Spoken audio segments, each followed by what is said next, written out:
if what I believe is true, there is at least one other very advanced intelligence that's operating here. And if they're that far advanced, they may make it difficult for us to understand them. So that's one problem. But then on top of that, we have government obfuscation. Every body of water, they're in every ocean, they're in every almost lake, river system, small reservoirs frequently. You know, when you're in that mode, you don't want to have to reinvent your worldview. It's also for someone with any kind of intellectual pretensions. Uh, I've often thought it's better to be considered um, almost anything rather than dumb. Like you don't want to admit to yourself, "Wow, I really missed this important thing," and I resisted that just like anyone else did, I think. But eventually, my curiosity overwhelmed me, and I just got pulled right into the deep end of this. And that was about 30 years ago, and I have not left ever since. I think what we experienced for a long time was a low-level observation. This is my opinion. But I think things began to change. The following is my conversation with Richard Dolan. Richard is a historian, researcher, and author. He's also a TV and media personality and YouTuber in the subject of UFOs. I've seen Richard grow in the subject and featured in hundreds of TV shows and documentaries and in his own hugely popular YouTube channel and his books over the years. He's an absolute rock star in the subject of UFOs and UAP and goes back decades in the subject, pushing things forward.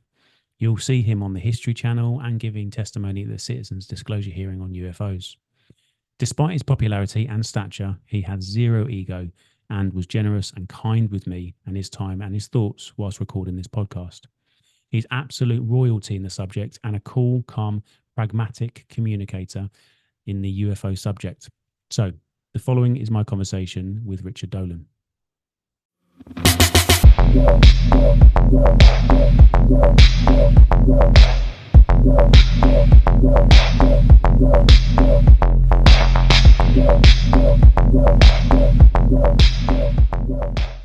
Hi, Richard. Thanks so much for joining me. I really appreciate your time. If it's okay with you, I'm super keen. I mean, I see you all over. I mean, I've seen you as you've kind of grown in age. So I've seen clips of you very young and clips of you now, and sort of throughout the years. I know that you're at the UFO hearing, the Citizen hearing. I think it was 2013, and Yes. you've been you super deep in the subject for many years. But I'm really keen to know kind of where it all started and what kind of first Oh, yeah. piqued your Okay. interest in the subject. So I Well, wonder if first you of could all, talk a thank little you bit for, about that. sorry to interrupt you. First of all, I just want to thank you, Jimmy, for having me on your program. It's really nice.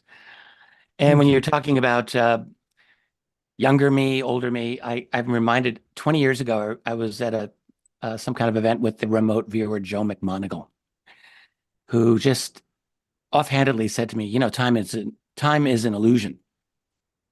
And I remember thinking, well, I'm not going to say you're wrong, but I don't really understand what you mean yet. I'm getting it now, and I think time.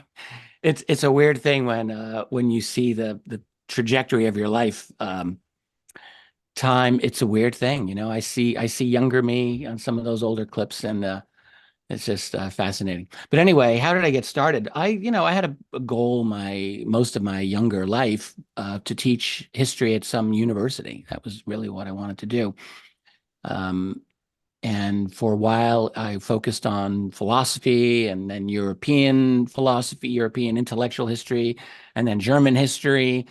And then I moved into American foreign international relations circa early Cold War. And so I was trying to find myself, in a sense, in that world. And there's a lot that was very enjoyable about it. And then I went into a bookstore and I saw a copy of the very great book by Timothy Good, Above Top Secret. And the subtitle was what always caught my attention. His subtitle was amazing. The Worldwide UFO Cover-Up. Doesn't get any more upfront than that. And there's a big fat book sitting on a book stand in this store, and I just remembered browsing through it. This is the early 1990s. I didn't have any real knowledge of the UFO subject at all. But I did have knowledge of some of the people and departments that he wrote about in that book, and it was jarring to me because I thought, I've read about this person, I read about this department. I didn't read about anything having to do with flying saucers in my academic work. And so I was intrigued, and I did end up buying the book. and just really wanting to find out initially, is there a thing here? Is there something to this UFO? All these claims that we've been hearing for years, even in the 90s, we've been hearing them for years. And I'll never forget when I read that book. And then I was also on the early internet, I guess you could say, and there were UFO groups there.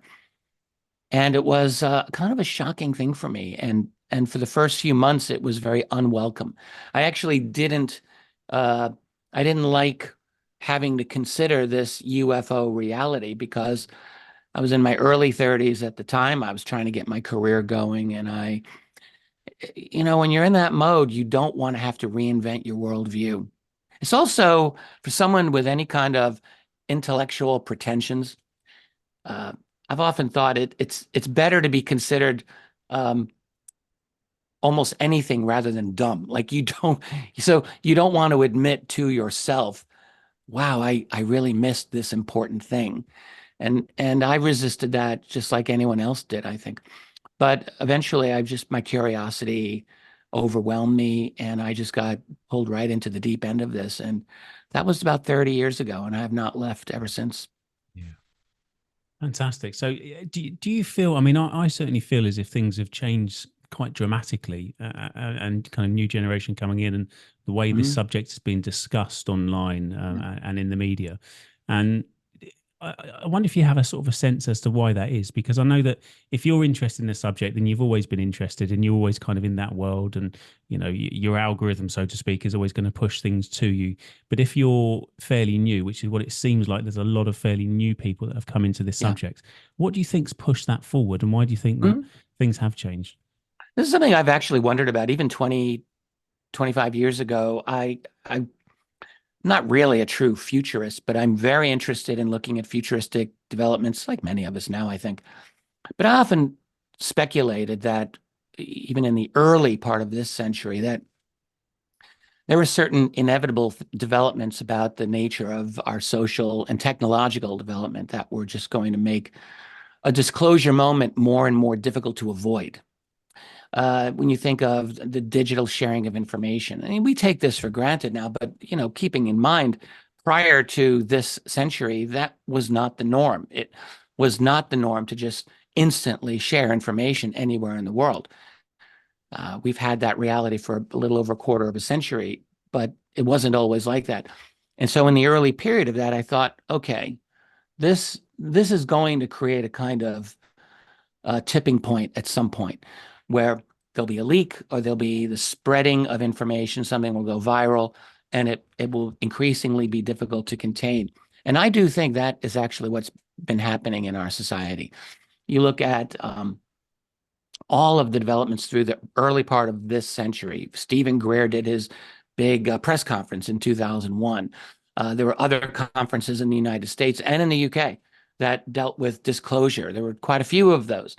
And I really do believe, looking back, that each one of those events had a little bit more of an impact and built to this cultural conversation that we're now having because the information was able to spread digitally. There's always been an interest that the public has had in this subject, always.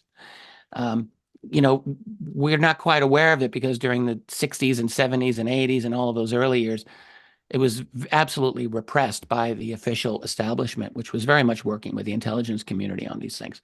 And so people didn't realize, but hey, when you look back at the history of the early internet, 1980s, 1990s, the first really big topic to take off was UFOs.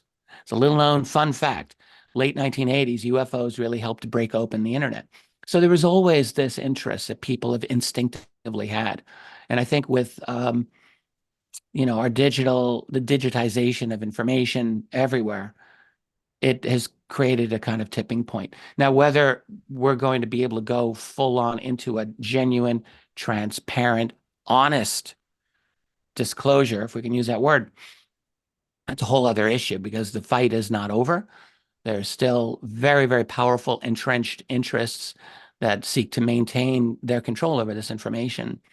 From their point of view, for very understandable reasons, by the way, but not necessarily from ours. But I think that's why we're at it. I think it's an inexorable technological and social development that we're seeing. You find that when you're looking into when you're sort of researching the subject and from somebody that's kind of fairly new into the subject, when they're looking at what they can and can't sort of trust, and there's things coming from all different angles where people are saying, well, this is what we're seeing, other people saying, no, that's not true, we're seeing this, listen to this person or listen to that person. It's really difficult to kind of know who to trust and who not to, essentially, and what information to take on board and what to kind Yeah. of go, well, that's clearly nonsense, or I don't believe that. How do you, as a a researcher and a kind of historian into the subject, how do you get a grip of what what to kind of take on, what to believe, and what to kind of not trust? Mm. Because there's so many voices out there, and they're quite polarizing, some of those voices, Yeah. that it must be really difficult, for you. It certainly feels that way for me, but I mean, for you, you've been in the subject for such a long time. How do you That's navigate it? a fantastic question. Very important question. How do we trust our information? People will sometimes say to me, like, why should I trust you? And I always say, don't trust me. That's not the point.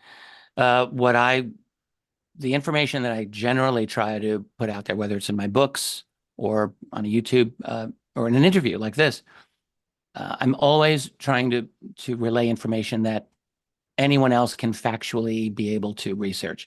It's easier in my books because there's citations and footnotes. But it's very important for me to be able to construct a careful narrative that if someone were to try to recreate my argument, they would be able to because I provide them with the sources. So that's a basic thing that you just learn in the academic world. And I was lucky to have very good people teaching me that. It's the basic rules.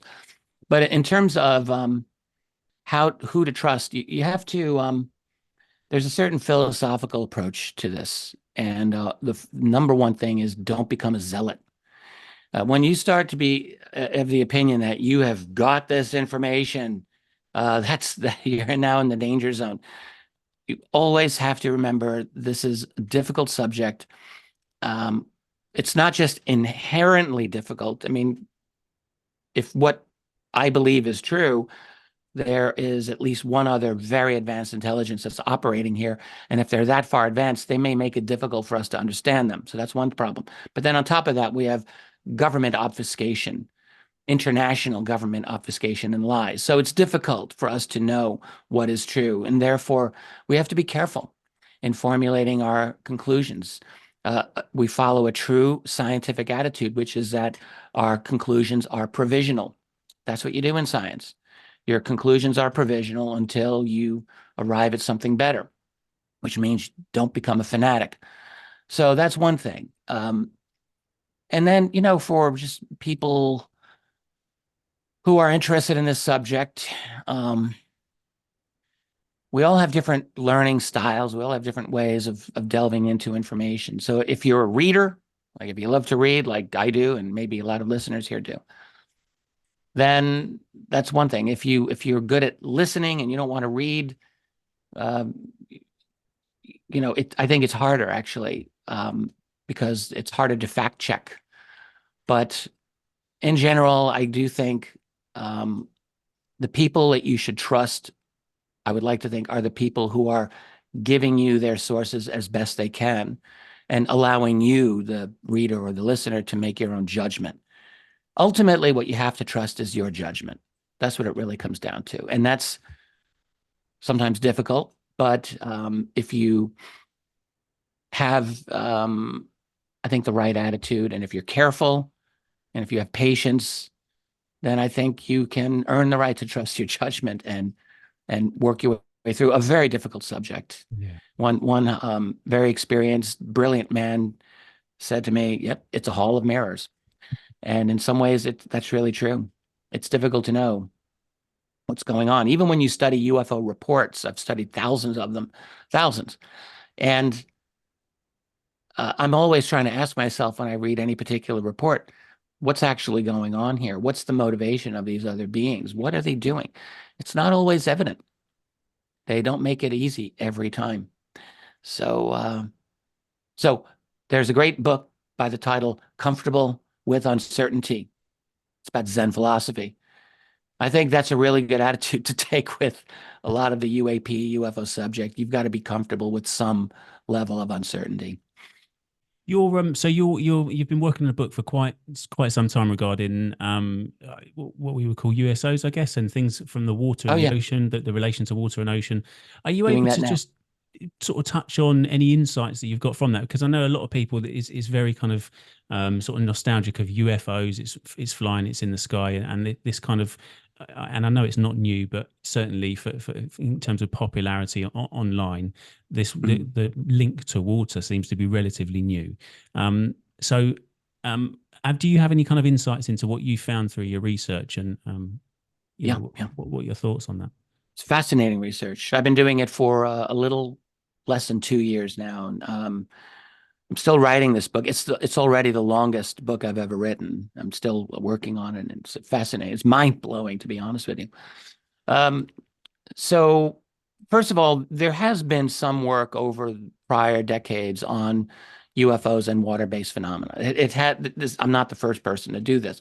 There's a number of other very good books and areas of research where people have gone into this. But I will say that what I've been putting together is unique. It's a virtually comprehensive listing of water-based UFO encounters, USOs, that which stands for, depending on your preference, but unidentified submersible objects is, I think, traditional way. And oh, it's incredible. So, where do I start? Um, First of all, I had to go and find out where are the best sources that contain these accounts because they're scattered all over the place. So ultimately, I've been using a few databases. I've been lucky to get access to the full MUFON database, the Mutual UFO Network, which is quite enormous. I'm not a formal investigator for MUFON, but they've been very gracious and they've allowed me access to their what's called the CMS, their case management system. So that's been good. The National UFO Reporting Center out of the state of Washington, run by Peter Davenport. That's open source, but it's very meticulous. A lot of information there. I've gone through all of it, and then several other databases. So what I find, um, first of all, these sightings, particularly in the last 2 centuries, where I'm finding really most of them, um, are all over the world. They're in every body of water. They're in every ocean. They're in every almost lake, river system, small reservoirs frequently. Um, and what I find is these objects are able to operate in water in ways that we don't really have any official ability to do. Whether it's incredible speeds underwater, a lot of these are uh, Navy encounters by various nations, mostly the United States. I've got a few from the UK. I've got a bunch from the Soviet Union back in the old days, and a few other navies as well. But Navy encounters with these objects that will often exit the water, will enter the water. There's a whole subset of these encounters in which U.S. Navy ships seem to have been just disabled temporarily by these objects electronically. Communications shut down for 30 minutes. Weapon systems disabled for 15, 20, 30 minutes. It's really remarkable. If you get one or two of these, you might want to dismiss them and say, well, someone's exaggerating. But I've got at least a good 10 of them or more, and that's enough to give me a pattern. So that's a fascinating part of this. And that doesn't necessarily mean these objects are hostile, by the way, but there are effects that they seem to have on very advanced, sophisticated uh, ships. I mean, if you're the United States Navy, I can't imagine anything more important than your aircraft carriers and your destroyers and things like that. And they've been affected. Uh, Another pattern that arises are um, let me think here. I mean, there's just so many. Sucking water out. So there's a number of cases of these objects being seen by witnesses to just draw water in a kind of reverse waterfall out of the body of water. Um, Again, too many times to ignore. There are certain areas where these are seen more than elsewhere. North America, has by far the most number of reports, and I just think it's because the Americans have a very well-developed infrastructure for reporting these things. It's just a lot easier. Although I have a bunch from the UK, I've got a bunch from Norway, a bunch from Italy. Italy's researchers were very good at recording these. There's a number of places around the world where you get a lot of these cases. Asia, by Japan and the South China Sea, and down toward the Straits of Malacca, quite a few cases. Persian Gulf, quite a few cases there. So there are areas where there are hotspots. Biggest hotspot, in my view, is probably the Caribbean and the island of Puerto Rico. I would put as number one. Number two, it's close. You've got the whole U.S. Canadian Atlantic seaboard, and then you've also got the U.S. West Coast by the Channel Islands, Catalina Island, particularly off Los Angeles. There's a lot of activity there.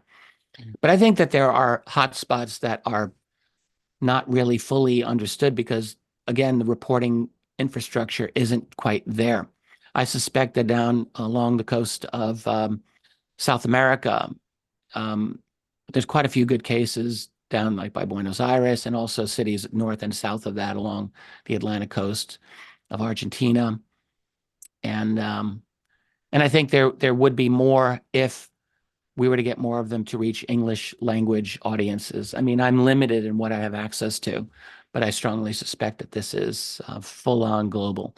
So it's kind of mind-blowing when I think how many of these cases there must be, right? I haven't done a full count yet, but I probably have between 500 and 600 individual USO transmedium cases. That is where an object's leaving the water going into air or reverse, or just underwater in a way that just defies common sense. I probably have between 500 and 600 of these cases at this point, which might sound like a lot, but actually it's just a sliver of the genuine UFO types of sightings.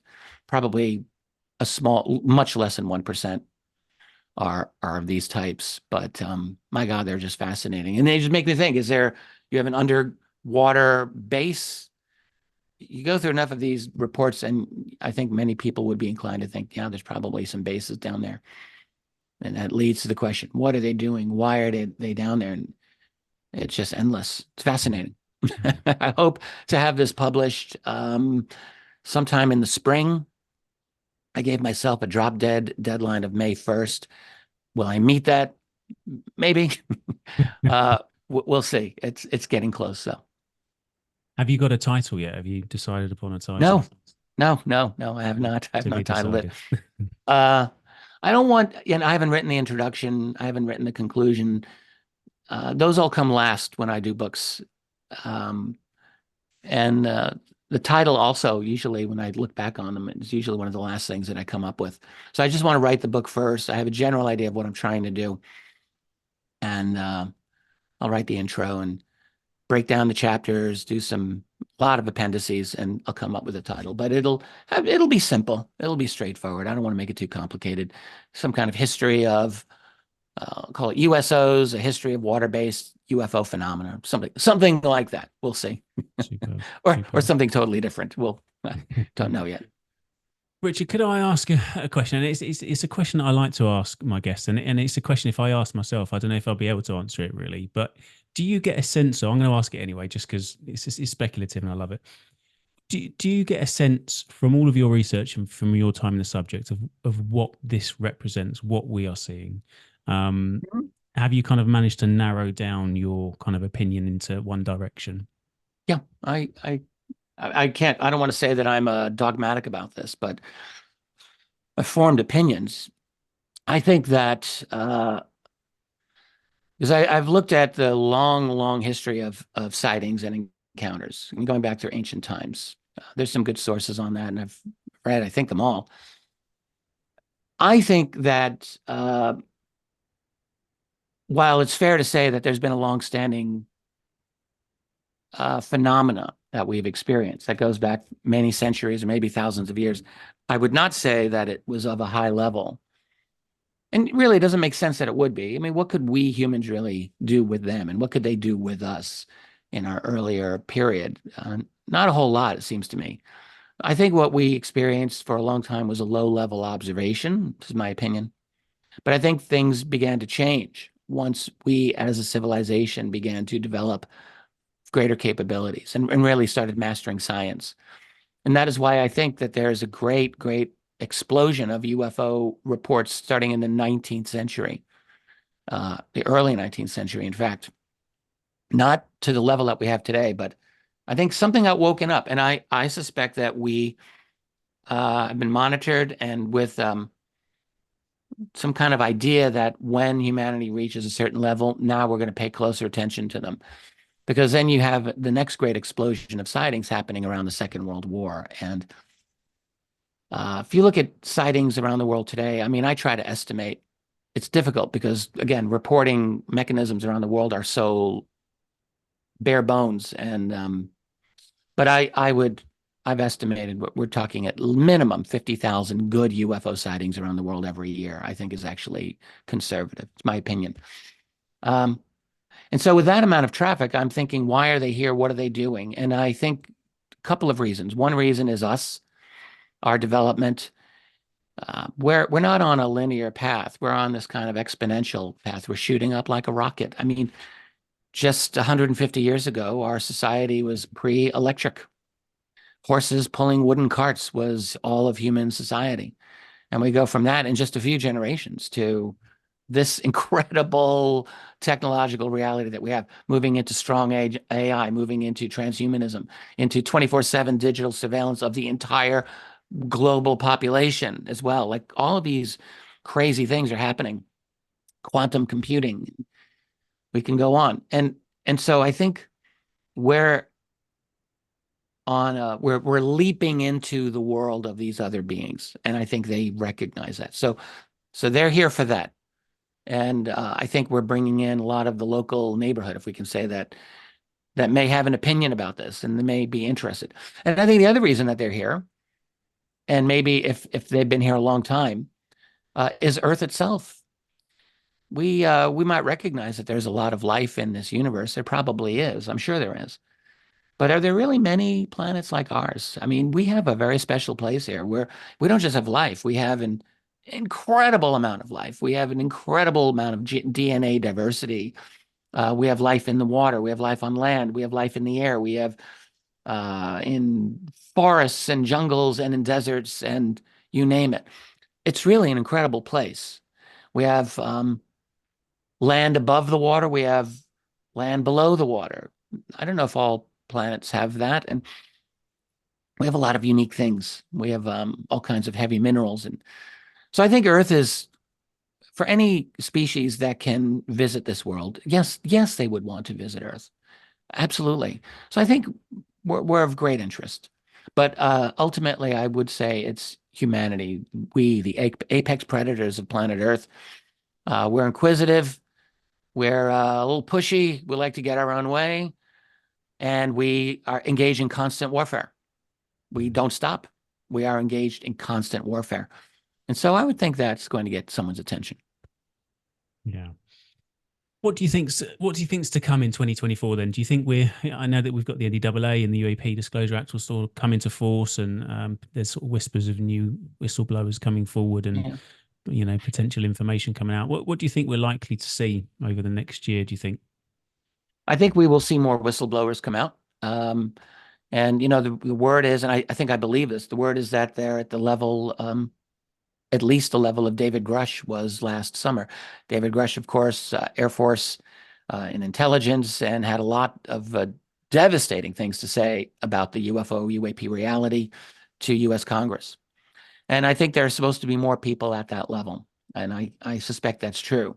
So if they get to do, if there are, the key really will be, will there be congressional hearings in the United States along the same lines as what we saw last summer? And if that does happen, and I know that there are people who believe it will, that's the big wild card, it seems to me, because if you can get a powerful statement out to the public, that's really the only thing that's going to push U.S. lawmakers to open this subject up. As many people listening know, following Grush's testimony last summer, there was an attempt to codify into law certain disclosure initiatives. That was called the Schumer Amendment to the U.S. National Defense Authorization Act. And not surprisingly to myself and to, I think, a number of other people, that act was mostly gutted before it was passed. There are still some provisions in there that are, I guess, noteworthy, but it's not nearly as strong as it was designed. But if you have hearings now that push this forward yet more, I could see that could be an impetus for trying that legislation again and seeing if you can move this forward. But I would still advance a word of caution here. I think that what the old researcher Donald Kehoe called the secrecy group, that still exists. There's still a very entrenched group that is not interested, absolutely not interested in sharing what they know about this subject. It's too disruptive for them. I think this has always been the case. You know, people often wonder, especially folks who are new into the UFO subject, why can't they just tell us? Why can't they tell us the truth? And, you know, we all feel that way. But when you actually get into the weeds of this subject, you realize there's a lot of power at stake. And for those of us who don't have power, it's easy for us to say, well, just tell us what you know. But they don't want to give that up. And particularly if that knowledge translates into weaponry. Like, let's say Roswell did happen. Let's say other moments of acquiring alien tech did happen, which I believe did. So now you're the U.S. military, you're the British military, you're an ally that's of the U.S., and you have access to this, and you're studying it, and you're looking at the future right here. Do you really want to share that with everyone? You probably don't. I think this is what started the secrecy back in the 1940s, and I don't think that's changed. So there's going to be a lot of resistance to a genuine, honest disclosure. It's not just saying to the world, oh yeah, we've got this alien flying saucer in this hangar. That's enough. But perhaps even more dramatic would be, you know, we have 75 years of research into anti-gravity, 75 years of research into material science that's revolutionary, or into propulsion or whatever, energy generation. That I think is likely, and that's a lot of power to give up, and I just don't see them. And when you look at the United States government, also the UK government, I'm just going to say this, most of the Western governments are really not to be trusted any longer. They're not trustworthy institutions. Certainly the United States does not deal with the world in good faith, and it never has discussed the UFO subject in good faith. So I think it's unlikely to think that they're just going to throw their cards down on the table and walk away and say, yep, here are all the secrets. I don't believe that's going to happen. So there's going to be a continued battle. But what's interesting from my point of view is, you know, there are some real unknowns here. So if an explosive enough leak does come out, let's say in a congressional hearing this year, which is possible, you have a true case of the irresistible force encountering the immovable object. Disclosure and the leaks being the irresistible force, but the government's secrecy policy being the immovable object. And how will that turn out? And this is the first time in my history of studying this subject and looking back over the whole history of UFOs, even before I was involved. I think this is the first time where it really does look uncertain as to where this will go. I have to say, like, usually I'm inclined to say, nope, the government's not going to give up anything.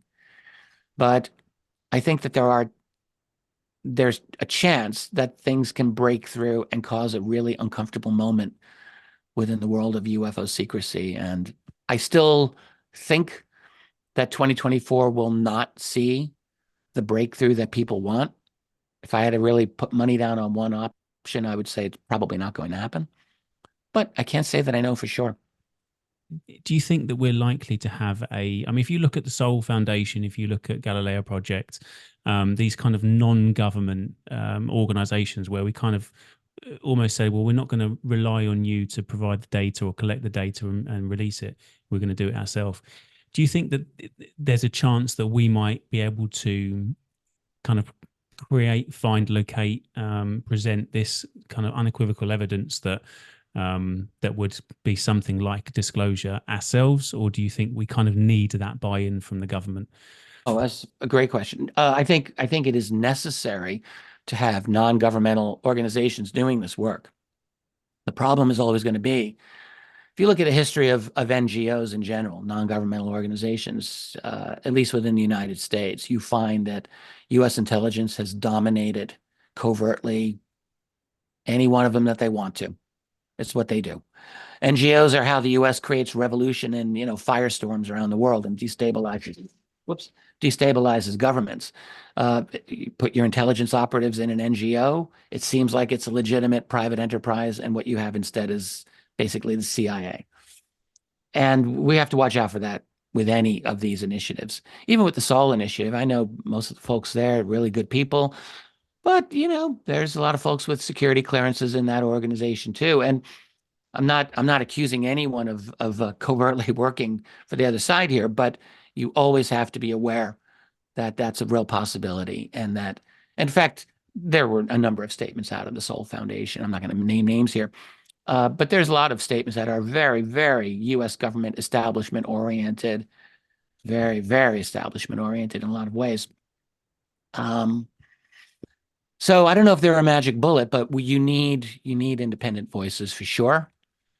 But here's the thing. As little as I can trust the United States government, and believe me, I cannot trust it at all in any way, that's still my government. I'm still a citizen of the United States. And my attitude remains that that government is responsible to me and to all other citizens. And I'm not giving up on that. And so, as corrupt as it is, as long as it's engaged in so many lies for decades and decades, which it still does, I think it has to be a goal for concerned individuals to force their government, wherever their government is, to be responsive to them. And that's a really difficult struggle, but it has to be done. So that's why I do support measures in the United States Congress. Currently, there are some members of Congress that are trying to, I think, legitimately get this subject out in the open. A couple of them I've had some communication with myself, and I believe that they're sincere. I don't know how much power they have, but I think that there are some individuals within the structure of power who really want to make this happen as far as they can. So I think you need both. You need a government. I think the government disclosure is important because we need that government to be representative of the people. That's really the reason we need a government disclosure. A lot of folks have said, I don't need the government to tell me what's true. And that's right, you don't. But if you believe that that government is responsible to you, then we need to get this right. We can't just have a government that lies and spoon feeds you BS for the rest of your life like you're 5 years old, when you deserve the truth from your government that, by the way, you pay for. So that's my attitude. Yeah, absolutely. Perfect sense. Makes perfect sense. I completely agree. When you asked me why are things different now? Why is there this movement now? You are a perfect example of one of the reasons. You've got this really interesting podcast, and I know you're big on Instagram, and you're one of the voices that's just spreading it out because you're able to. You couldn't have done this 20 years ago. Yeah. No one did this 20 years ago because we didn't have the digital infrastructure. So we now have this digital infrastructure, and it's causing all kinds of revolutionary developments in our society. One of them is this UFO or UAP consciousness. We're all able to talk about it now more and more. And it's, I think, caused a kind of critical mass breakthrough. Yeah. And so you're one of the reasons. Oh, I'm one of the reasons too. Like all of us who've been engaged in this are part of the reason why this is all changing. Yeah, absolutely. Well, look, thanks so much for all that you do for the subject, and I know that you've been doing it for a long time, and you've put a lot of your life into it. I love it. It's it must take a bit out of you to just be so focused for such a long period of time, but You I know, guess so, but I ask myself, like, what else am I good for here? If I were to stop doing this, am I going to go work retail? I don't think they'll have me. There's not much for me to do, so I'm happy. I feel lucky. I get to read and study things that I'm fascinated by. I get to write about things that I'm interested in. This is good for me. Um, I can support myself doing what I do, so that's great. And I'll just keep doing this until I can't do it anymore. It's fascinating. It's like a puzzle, yeah. and I love a good puzzle. This is the best one. Look, Richard, thank you so much for talking to me today. I really appreciate it, and I do hope we get to perhaps talk again in the future. And fingers crossed, we push this subject forward. This was a pleasure. I enjoyed being here with you, and I thank you for having me on. Oh, thank you, Richard. Really appreciate that. Take care of yourself, and hope to speak to you again soon. Thank you very much, Jimmy. Thanks.